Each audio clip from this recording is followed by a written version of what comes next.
cabe.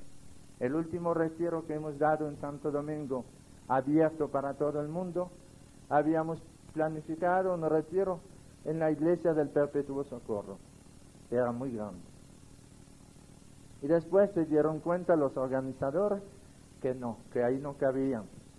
Y se pensó en la sala del Colegio Santo Domingo con 1000 asientos. Ya eso iba a ser muy bueno. Y después era imposible, había demasiadas inscripciones. Se alquiló el centro deportivo, donde había 5000 asientos. Ya estábamos tranquilos. Pero después de un día hubo que alquilar 1000 sillas, porque el último día de retiro había 6000 asientos y quedaba alguna gente de pie. Y yo le decía a Evaristo y a María en el retiro, la verdad es que si nosotros venimos a predicar aquí a la capital dominicana sin los carismas, no juntamos ni 100 personas, porque ¿cómo la vamos a juntar? A veces nos llegan grandes predicadores con mucha elocuencia y ponen la iglesia a mitad, y nosotros pobres campesinos, menos María que no es del campo, dispensa, pero nosotros somos del campo, y llegamos a la capital con el poder del Espíritu y se nos llena el estadio de los juegos y estamos gozando porque quien actúa es el Señor.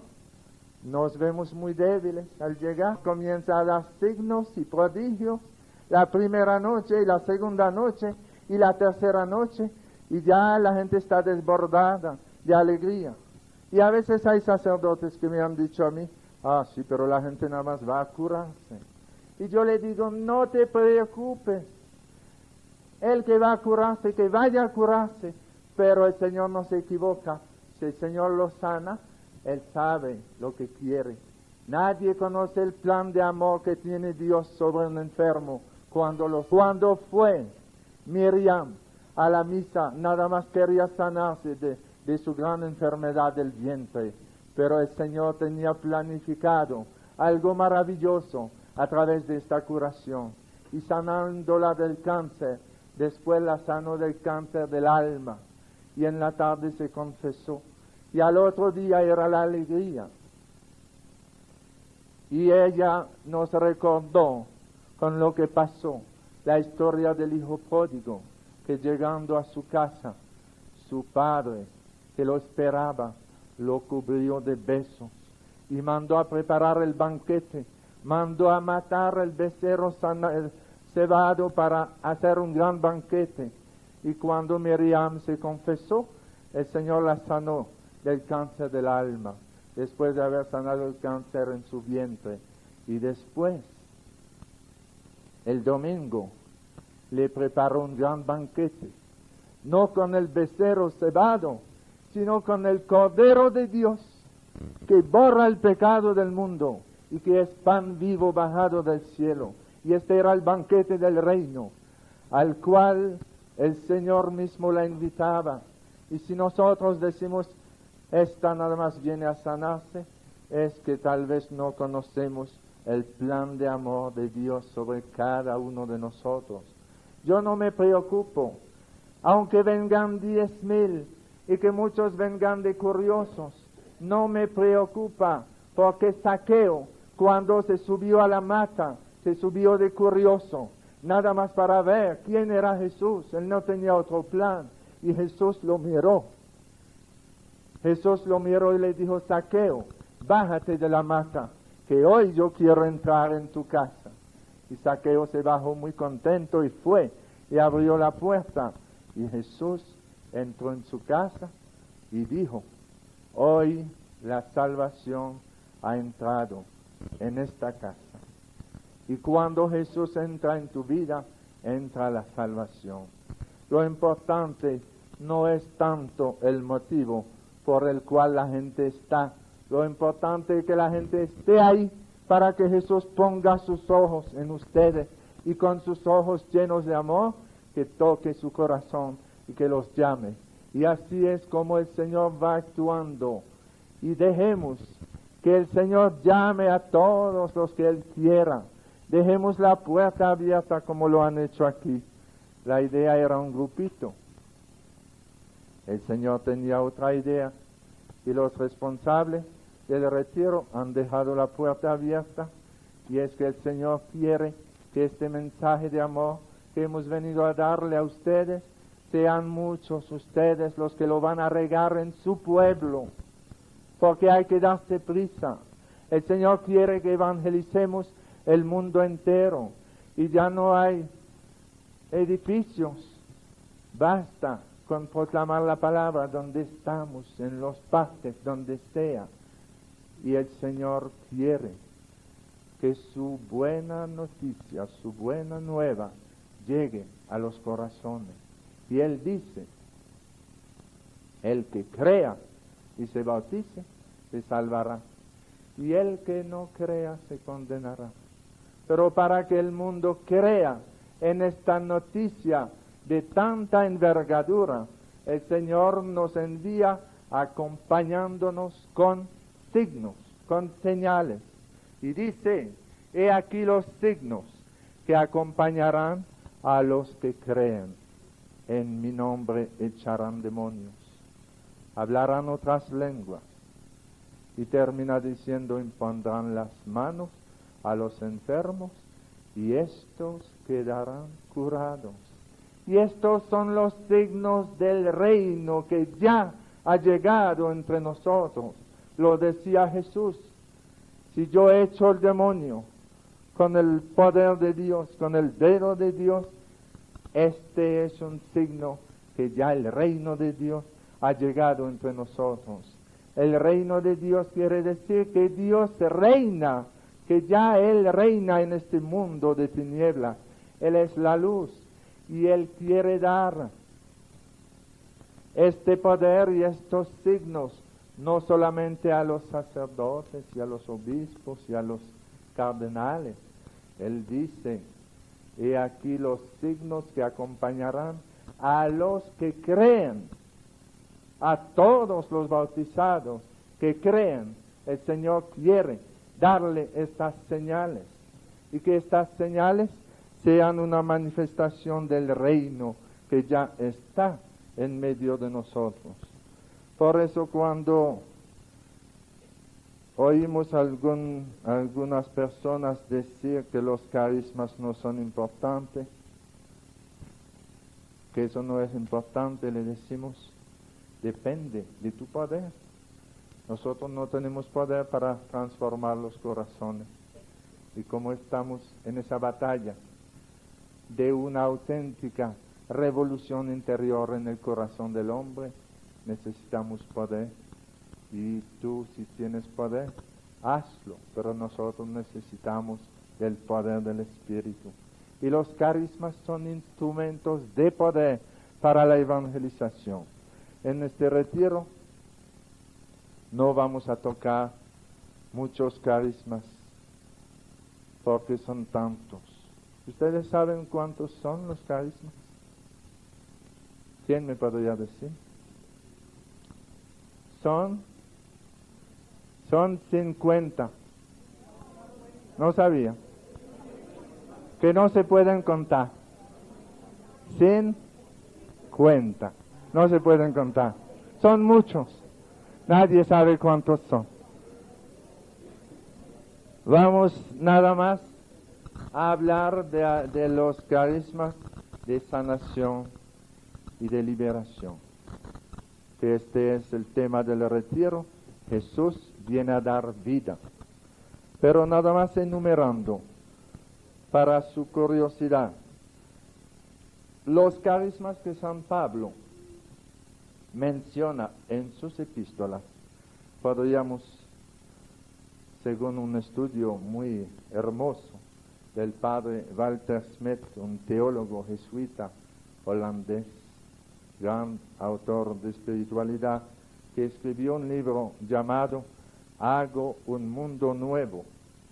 Él clasifica los carismas en las epístolas de San Pablo de la manera siguiente. Dice, los carismas que Pablo menciona haciendo referencia a la instrucción de los fieles son el carisma de apóstol, de profeta, de doctor, de evangelista y de exhortador. La palabra de sabiduría, la palabra de ciencia, el discernimiento de espíritu, el don de lenguas y el don de interpretarla. Y cuando Pablo habla de los carismas que se refieren al alivio de los fieles, fíjense bien, siempre son para la comunidad. Pablo habla del carisma de limosna, el carisma de la hospitalidad, el don de asistencia, la fe carismática, el carisma de curación y el poder de milagros. Y hablando de carismas relacionados al gobierno de la Iglesia, a la dirección, a la administración de la comunidad cristiana, Pablo habla del carisma de pastor, el de aquel que preside los dones de ministerio, los dones de gobierno, y son muchos más. Existe el carisma de la vida religiosa. El que no lo tiene no aguanta esta vida consagrada, con votos y vida comunitaria. El carisma de la vida sacerdotal, que es un don del Espíritu Santo para la comunidad cristiana. El carisma del matrimonio cristiano, que el que no lo tiene, no le importa. El que no recibe ese don, no le importa vivir como pagano sin estar casado, pero cuando el Señor llama a una vida santa y da a una pareja, ese don del matrimonio cristiano, el matrimonio, como decía María esta mañana, descubre que entre el hombre y la mujer está un hombre que une, que se llama Jesús, y ya no son dos sino tres, y hay muchos carismas más. Pero durante este retiro quisiera con ustedes más bien reflexionar sobre el don de sanación, sobre el discernimiento de espíritu y la liberación. Y los demás, ustedes han tenido muchos retiros para estudiarlos. El don de sanación es algo que no es privilegio de uno o de dos. El Señor lo está dando a mucha gente en el mundo.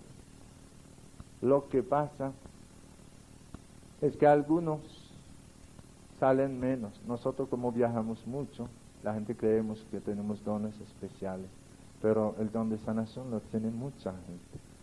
Un día yo estaba en una gran concentración y después de una misa se me acercó un periodista, sorprendido porque un cojo había comenzado a caminar. Y él me preguntó, muy sorprendido, Padre, ¿cuántos enfermos ha sanado usted en su ministerio? Yo le dije, yo jamás, nunca. Yo nunca he sanado a un enfermo. Y dice él, ¿y cómo es la cosa? Le dije, bueno, yo oro y Jesús sana. Y él puso en su periódico, en primera plana, el Padre ora y Jesús sana. Y caramba, este ha comprendido. Este entendió mejor que algunos grandes carismáticos que andan diciendo, el jueves yo sané a uno de asma y el viernes pasado liberé a uno del alcohol. Qué terrible oír eso. Están tratando de acaparar la gloria de Jesús. Es en el nombre de Jesús que quedó sano, no en el tuyo. Y es Jesús, por el poder de sus santas llagas, que lo sana. Por eso yo no me preocupo cuando voy a orar por los enfermos. Algunos sacerdotes como que me han dicho que tenían complejo porque dicen, yo he orado por 2 o 3 y no pasa nada. Yo le digo, yo no me preocupo porque lo mío es orar. Yo oro y después digo, Señor, allá tú, si se sana uno o no, eso no me toca a mí, ya lo mío está hecho, yo he orado. Ahora te toca a ti sanar o no sanar. Y uno dice, pero ¿por qué no se sanan todos? ¿Por qué no se sanan todos? En París, cuando estuvimos en el mes de junio reunidos por la peregrinación internacional en Lourdes, en Francia.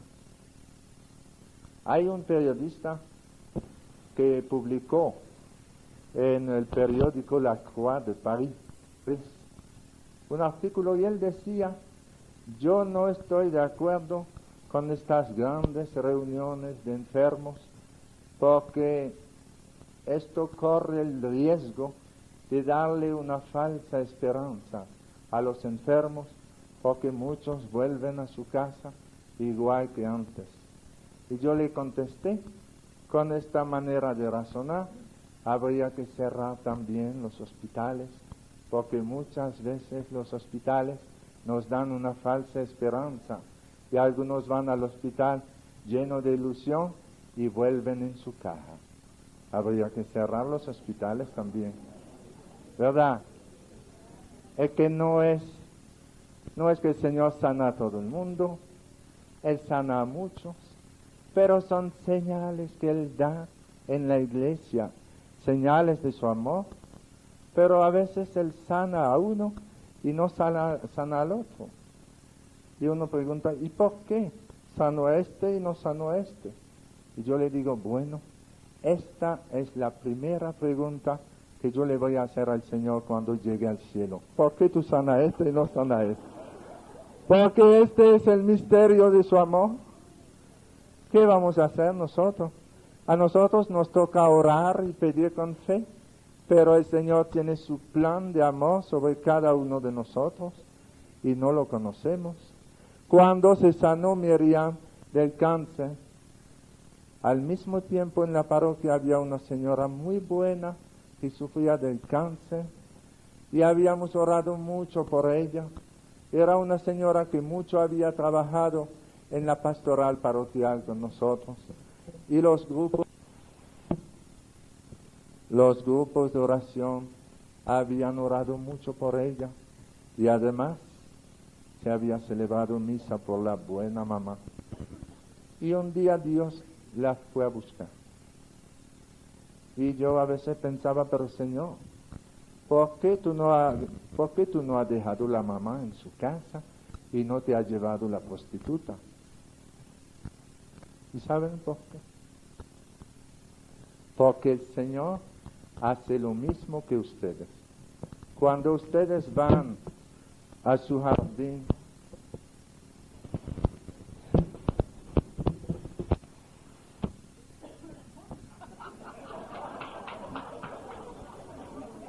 un niño obediente.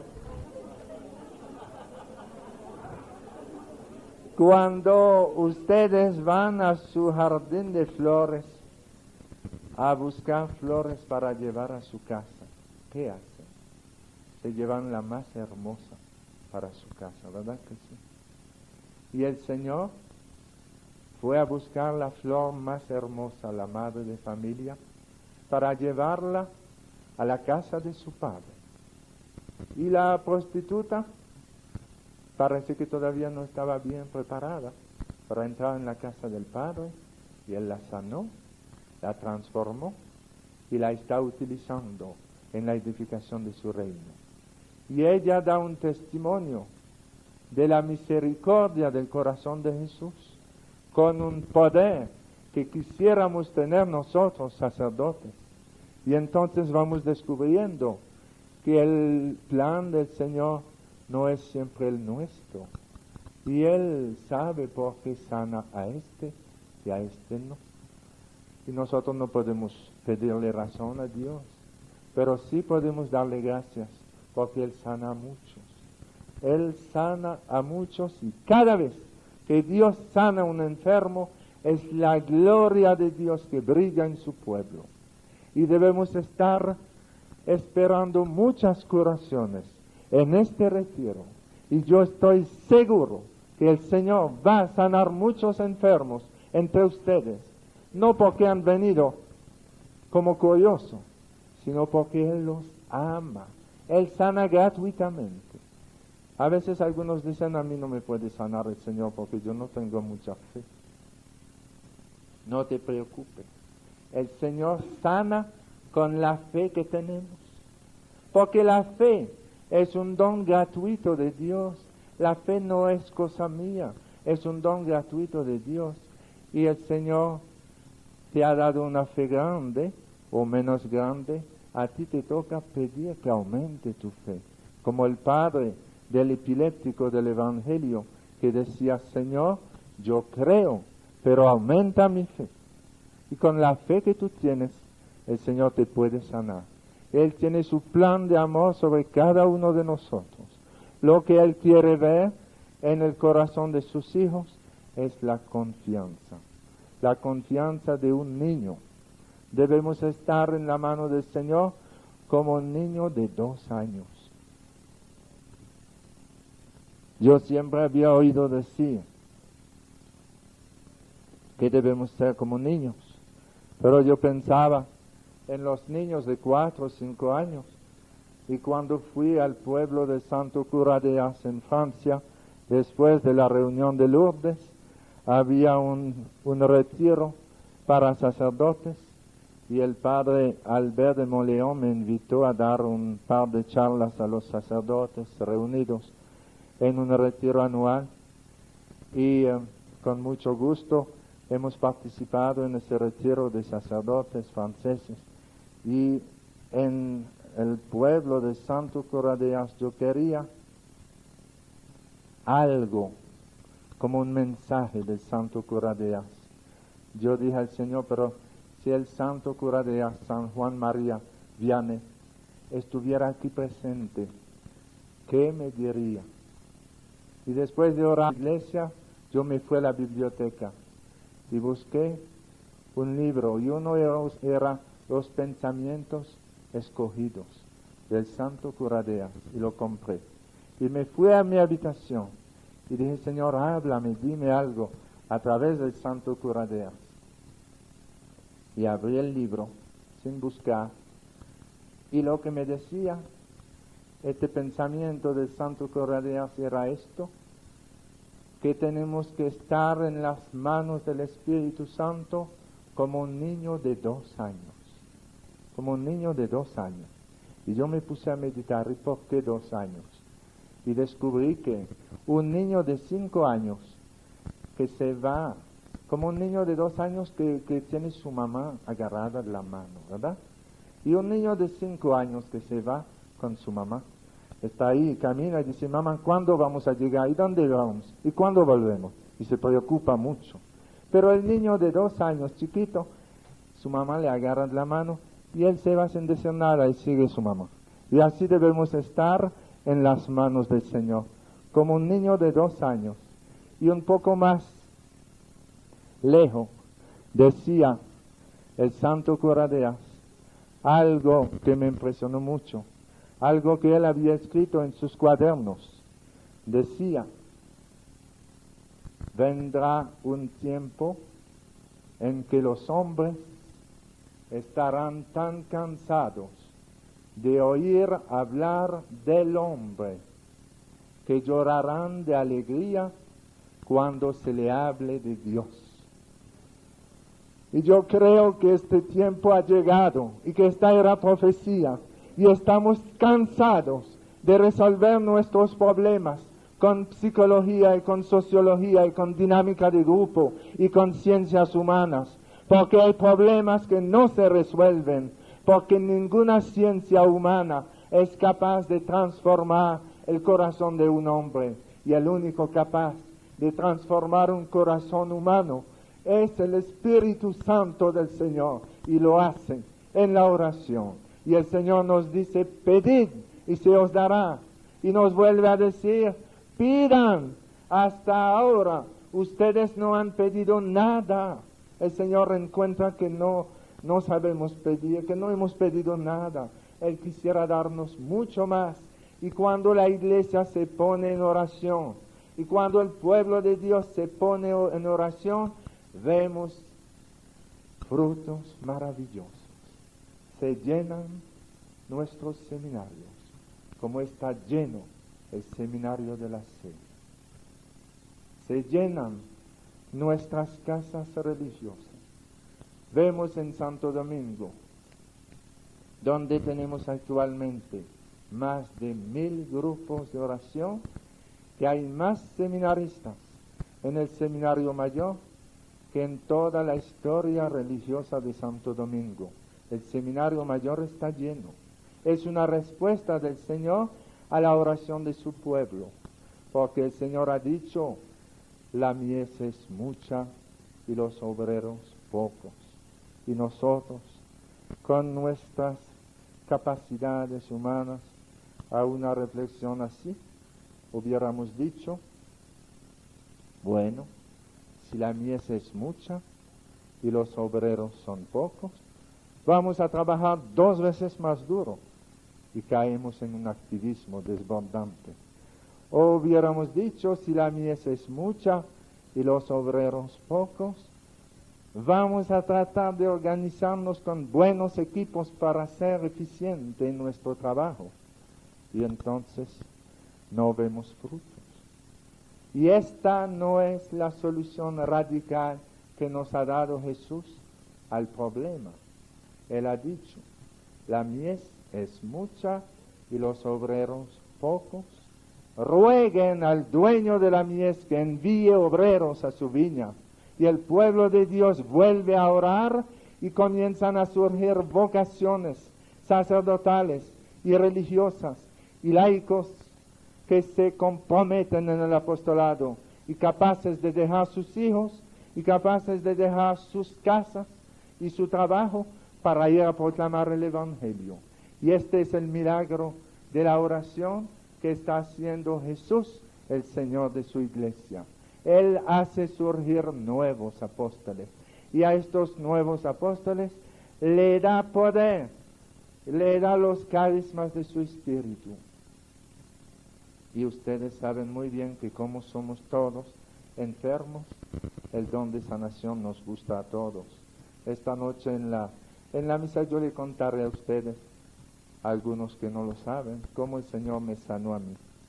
A todos, no hay don de sanación. Y el Señor no lo da a 2 o 3, lo da a muchos, con tal que lo pongamos al servicio de su pueblo.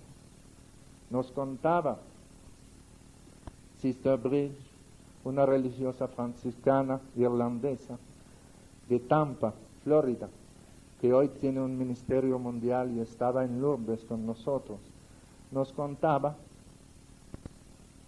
que ella había sido curada de una enfermedad que normalmente la iba a llevar a pasarse la vida en una silla de ruedas. Ella fue curada una noche en una asamblea de oración hace algunos años. Y después de su curación, muy contenta, iba a la asamblea de oración y ya tenía 1 año participando en la asamblea de oración y dando su testimonio, pero todavía no se había atrevido a orar por los enfermos.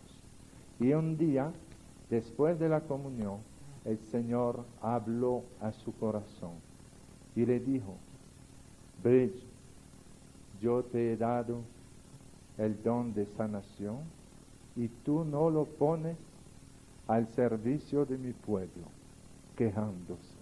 Y Brígida, llorando, después de haber oído clara la voz del Señor en su corazón, le dijo, Señor, yo te prometo que el primer enfermo que me pida oración, yo en tu nombre oraré por él.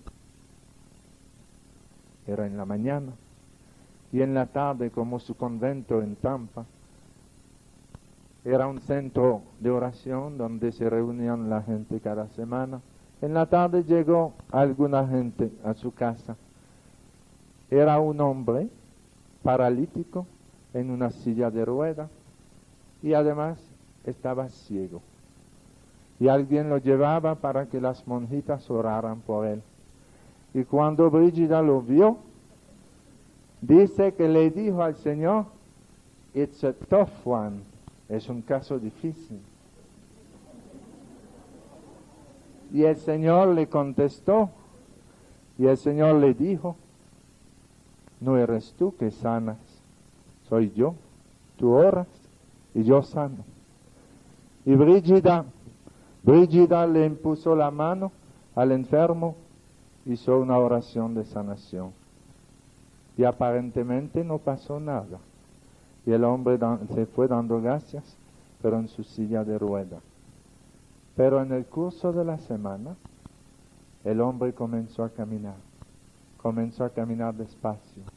Y antes de 15 días, sus ojos estaban curados. Era su primer caso, era un caso difícil, pero para Jesús no hay caso difícil.